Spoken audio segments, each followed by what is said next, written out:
Hello, it's Brendan O'Carey of Dark Nova Games, well, now DNG Publishing, which I will get to in a moment. I know I said I was going to try and do these every few weeks to every few months, but that didn't pan out, aside from, well, the chaos everyone else was dealing with in 2020, the beer plague and everything else we're not allowed to say the name of on YouTube. I also chose to get my family out of lower 48 and went back to Alaska for a while, and we moved to Juneau temporarily and stayed there for a bit to let the worst of it blow over. And unfortunately, because of lockdowns, we got stuck up there for a little longer than expected, but we finally made it back. And then right after I got back, went back to work, and they were working on some pretty heavy shifts because short-handed for obvious reasons. There weren't a lot of bodyguards that were able to be available for the duties that we're doing. And obviously, as you could tell from background, moved into a new place last year, and because I've got a lot of kids to deal with. But and then just work, kids, events that happened. You know, we had all the different natural disasters in this region that hit, and finally got settled in, and now here we are in June. My work schedule has finally settled down to where I'm not being worked to the bone, and I'm able to get back to this sort of thing. And also, even though we moved into this house last year, I moved into an upstairs bedroom, and because of my health, mostly I've got a partially crushed spine. I got yelled at by all of my daughters, my girlfriend, and her kids, and some other people to move my butt back down to the master bedroom downstairs, which was my gaming room, but moved the gaming room upstairs. A little smaller space, but we'll cope. So, back again to doing another one of these vlogs. Explain to you, the like 5 or 6 of you out there actually watch these, where we are with Dark Nova Games, and what's going on. Because I know we got a lot of people that were hardcore Kickstarter backers that, you know, it's been years, and they're probably sitting there blowing it off as, nothing's ever going to happen with it. Yeah, that kind of became the case for a while there, and I'll get to why. Wasn't intentional. There were reasons for that. And I felt that everybody that backed the project to help boost us from local distribution or national distribution rather, to international distribution, I owe you an explanation as to why, and I've kind of mentioned it a few times here and there, but I'm going to put it all together into one video so that you'll have an understanding and go over the background of what happened. But first, let me explain where we're at currently. Right now, the second edition of the Dark Nova role-playing game is still being developed. We're still putting rules together. Me and some of the other developers have been bouncing ideas off each other. I'm the only fluff guy. I'm the only settings guy. So when it comes to writing anything new with the setting, I'm it. It's all coming out of my noggin up here. I do, however, have crunch developers, the guys that help me work out the stats, mechanics, things like that. And we're being pretty cautious because we want to make sure that we streamline the character creation. Like I said in the last video last year, we're trying to streamline character generation to make it easier to get a character out there, make it faster, so you can get in novice players and boom, get them out the gate with a new character within about 20 minutes to half an hour tops. I mean, I've been playing AD&D since 1982.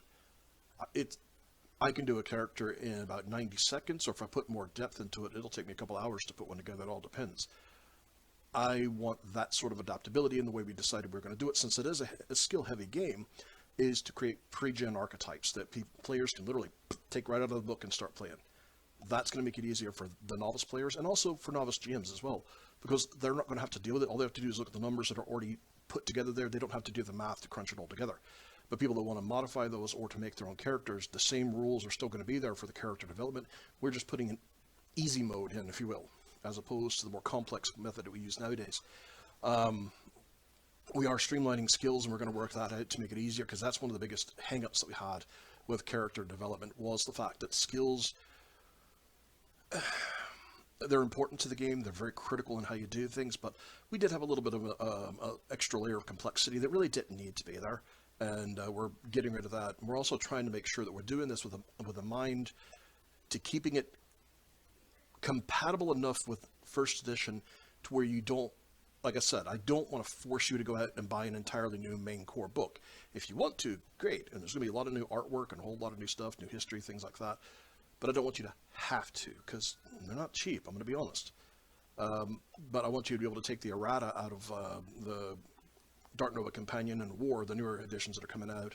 And for the Kickstarter backers, some of you guys, because it should be in your library, and you just have to come back and re-download it. But we're still hammering that out.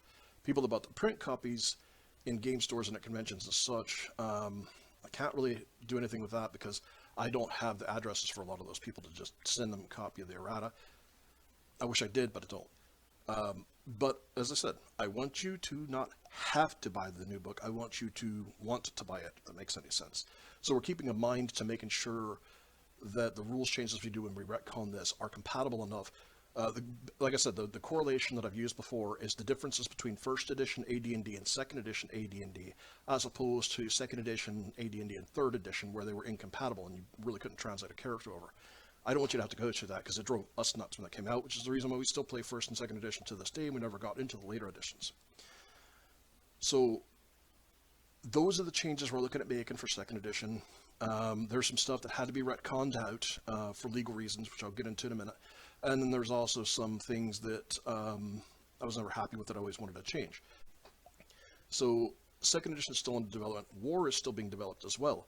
In fact, with War, we've actually been getting a lot of artwork. We're trying to get at least one fighter and a couple of capital ships for each of the major combatant nations. Now, just like today, where a lot of militaries of foreign countries buy weapon systems and they buy ships, fighters, etc., from some of the big nations. You know, they buy MiGs and Sequoias from Russia. They buy Mirages from France. They buy F-16s and such from us.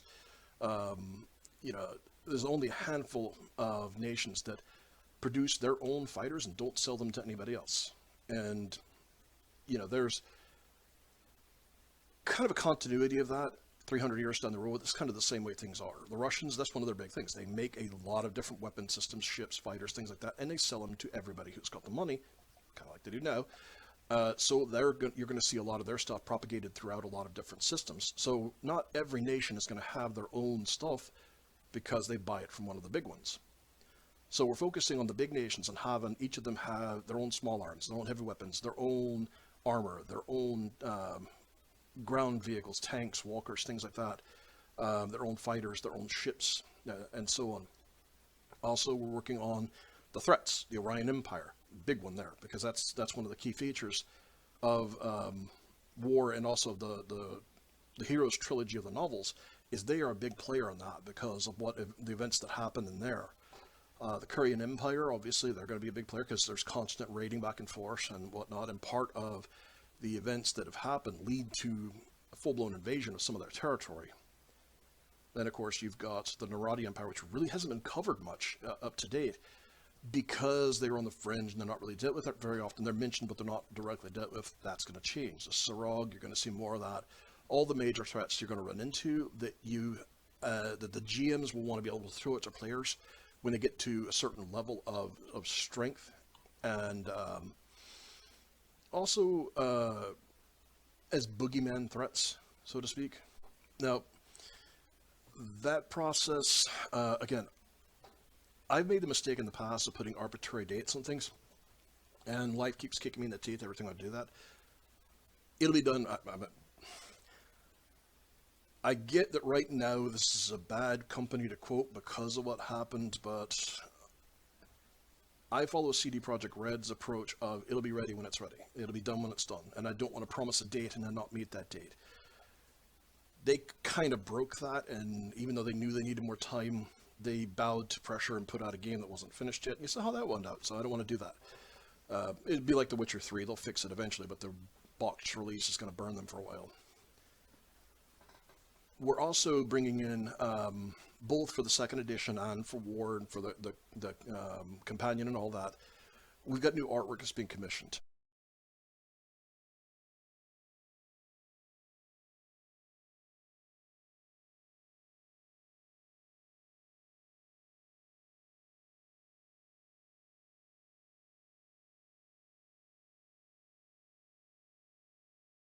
As I said last time, Jeff, he is swamped with work and family, so he isn't able to do the artwork he used to do for us. He's come up with some ideas, but he hasn't actually been able to just have the time to sit down and draw anything.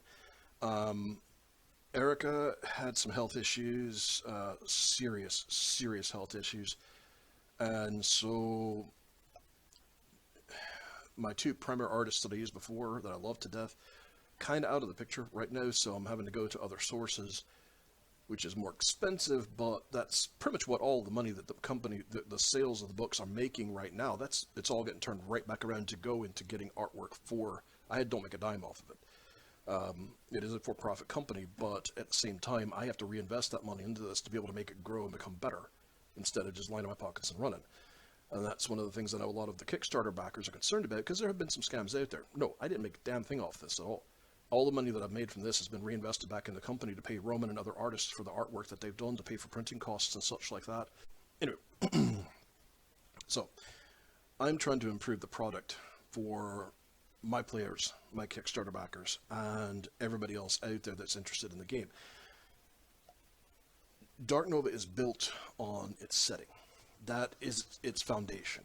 And as a result, I want to be able to have excellent artwork so you can visualize what you're dealing with whenever you're playing the game. Whenever you're running it, you can actually describe the picture you're looking at in the book, things like that, or just printed copies.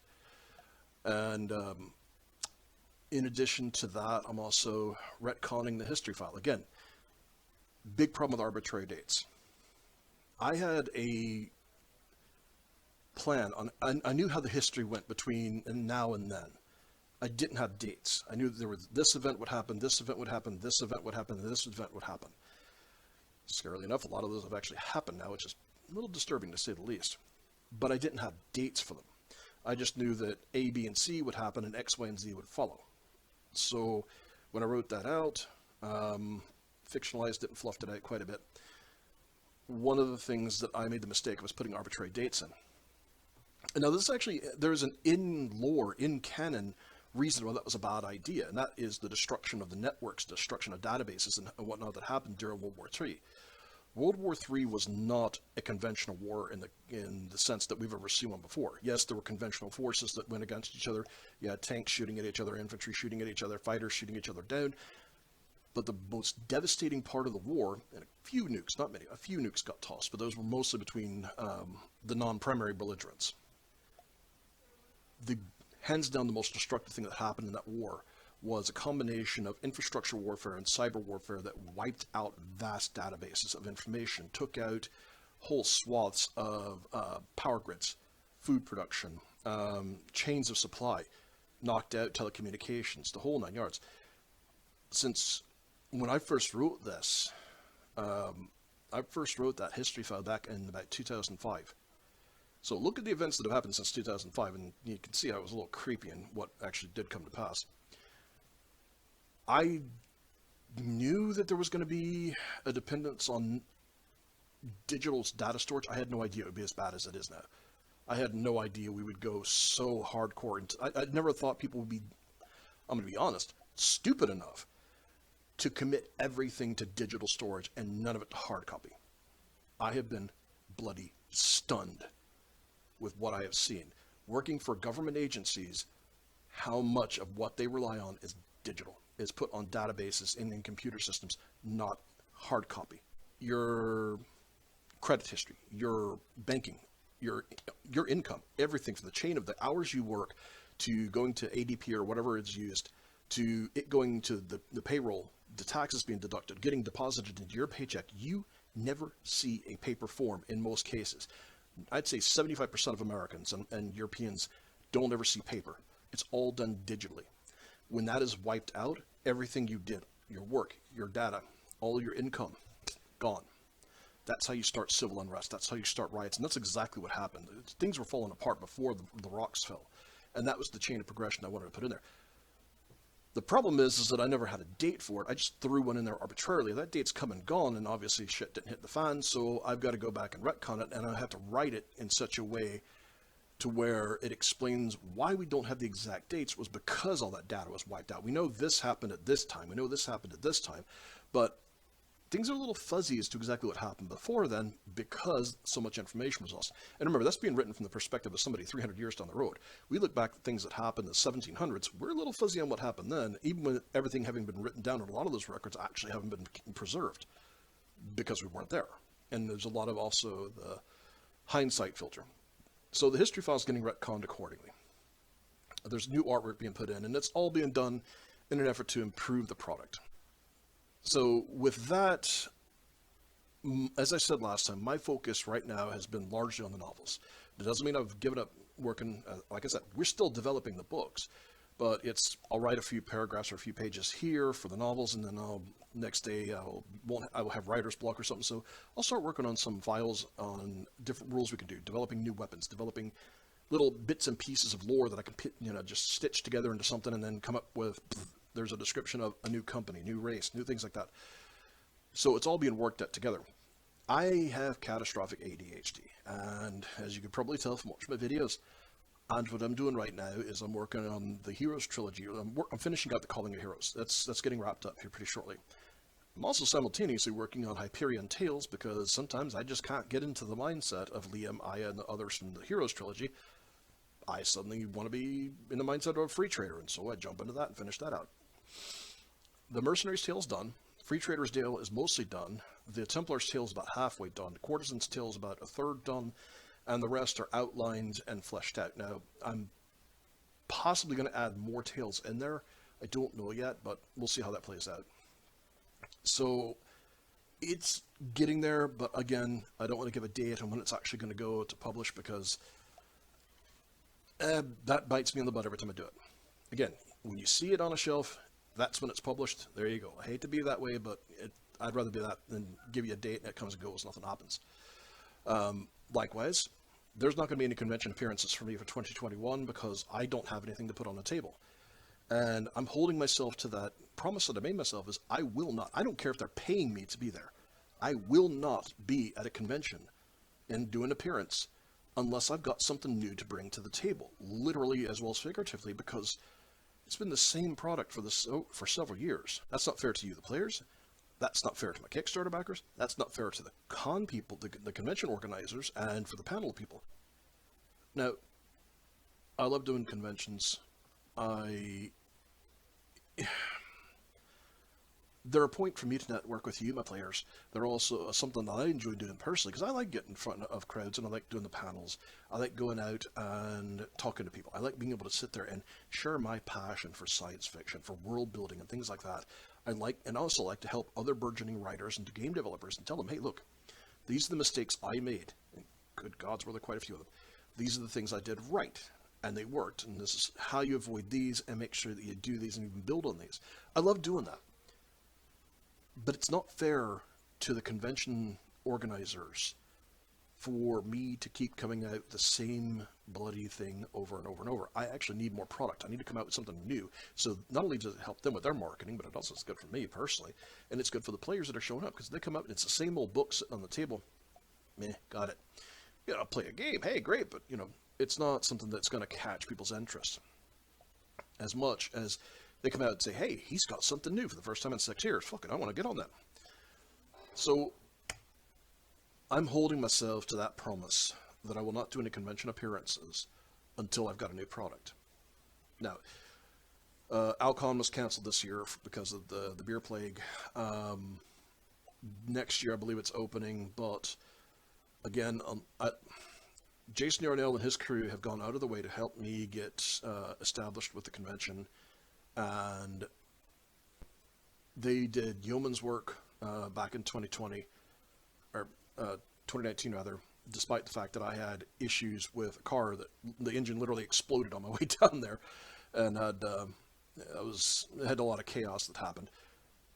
They have gone out of their way to help me get established with that convention. Often, you guys know that I do Comic Palooza a lot. The problem is, since the management of Comic Palooza changed and now the city runs it, they've pretty much dropped the gaming track as anything resembling what it once was. They have a gaming room and throw some people in there and let them play games. They really did not have gaming panels or anything like that the past few years running. Now, that may change in the future. I don't know. It's mostly just become an autograph con. That's all it is these days. So that's not a very gaming friendly, or at least from the gaming guest perspective, it hasn't been a very gaming friendly convention for the past few years. Alcon, on the other hand, is built from the ground up for gaming, so obviously that's going to be my bailiwick. Bigger conventions, Comic Cons. I've been asked if I'm going to go to the Comic Cons out in California. I can't.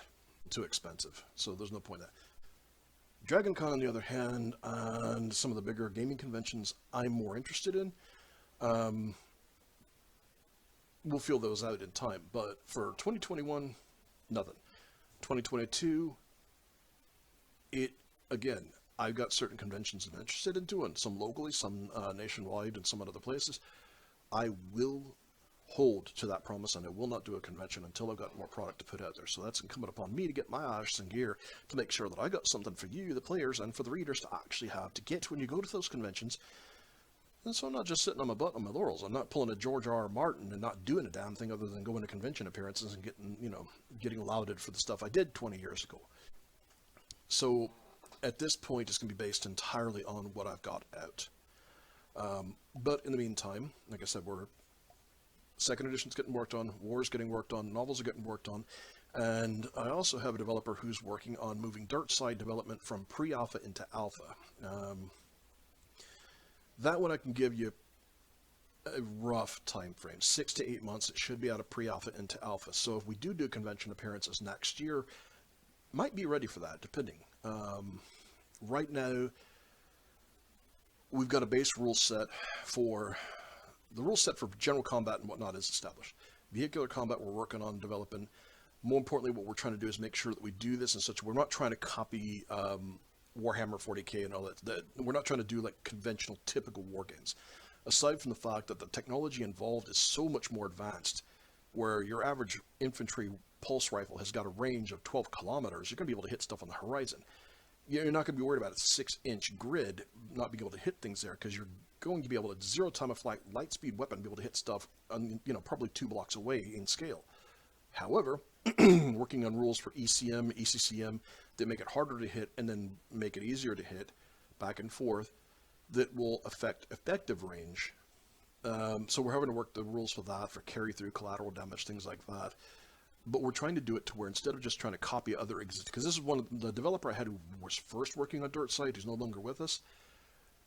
That was a mistake he made. He tried to copy World of Warcraft, or not World of Warcraft. He tried to copy Warhammer and other popular war games. Well, they're popular for a reason, because that's all they do. They're a war game that's their niche. We don't want to try and, that's a mistake a lot of companies try to make.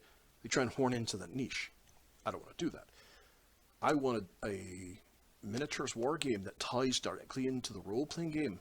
I want the tabletop role-playing game to where it gets to a point where the combat is so complex and you got so many actors involved, you grab the Dirtside rules and jump over to that. So it needs to be compatible with the tabletop RPG rules. And that was one of the things that he didn't work into it, that we're now having to go back, scrapped everything that had been done, start from square one, rebuilding all of it, with that mindset of it has to tie in. I need to be able to take my existing Dark Nova character and convert them over to a command figure for this.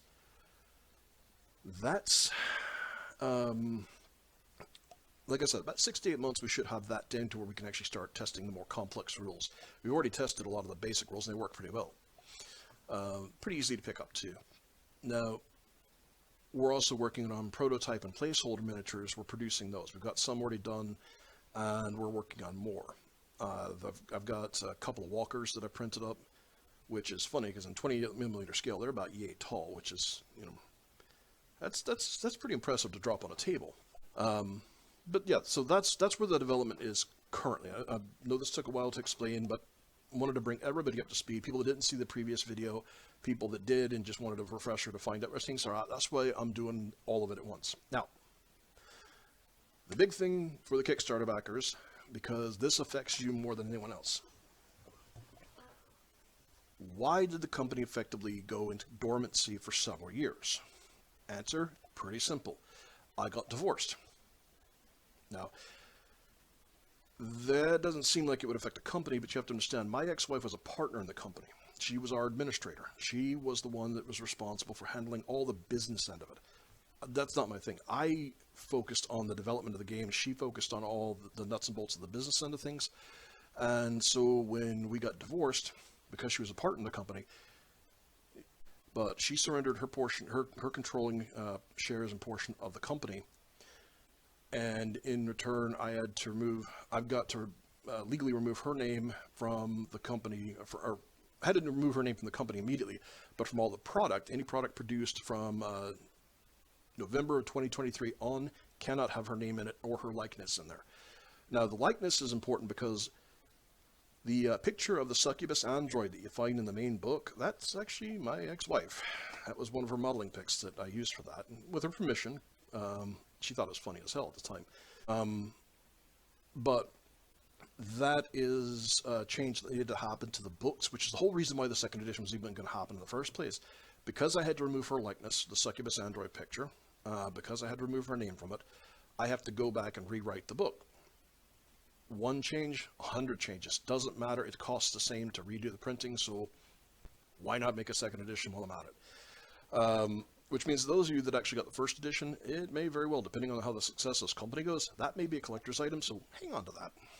Just say it. So that was the reason why the company kind of went into dormancy, but what caused the dormancy to become so extended was because I suddenly had, like I said, I got custody of my kids. My workload had to increase to be able to compensate for the loss of her income.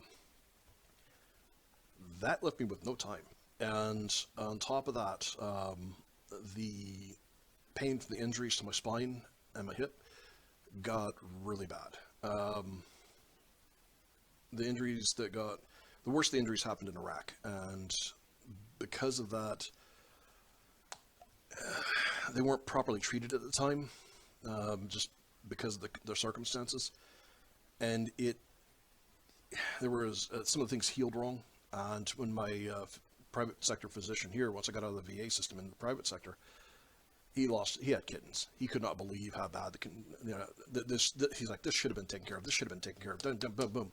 So I had to go through a series of procedures which dragged it out. And to this day, every 90 days, I still have to go in for pain management surgeries that suck, but they are what they are. On top of that, working. This isn't a sob story. This is me explaining why things got dragged out like they did. Because I know there were some Kickstarter backers. There's one that put a substantial amount of money into being able to have a say in the development of one of the characters from one of the novels. I don't want you to think that your money went out the window and that's going to happen with it. I'm needing you to understand why it got dragged out as bad as it did. And that, yes, I am getting back to this. I'm not pulling a Chronicles of Illyria here. My brother got burned by that pretty bad. Because of the fact that we had the legal changes that had to happen to the books, and because of the fact that I did not have the time as the person who does the primary development of the books, at least the fluff and whatnot, and because I had to go back and learn how to manage a gaming company from the ground up, because I have no experience in that sort of thing, it cost a lot of time. It caused a lot of delays. It's gone on 5 years now, and I'm still just now getting my feet under me enough to be able to take over the reins fully. And this is on top of all the stuff with anybody as a parent out there knows kids are not easy to deal with. This is on top of the beer plague. This is on top of all the other stuff we've had going on. So things are settling down for now. I say that, and World War III starts tomorrow. I'm going to be very pissed off. Enough to where I can start getting to work on it again and start getting back up to speed, and that's what I've been doing. So that also necessitated a change in name of the company.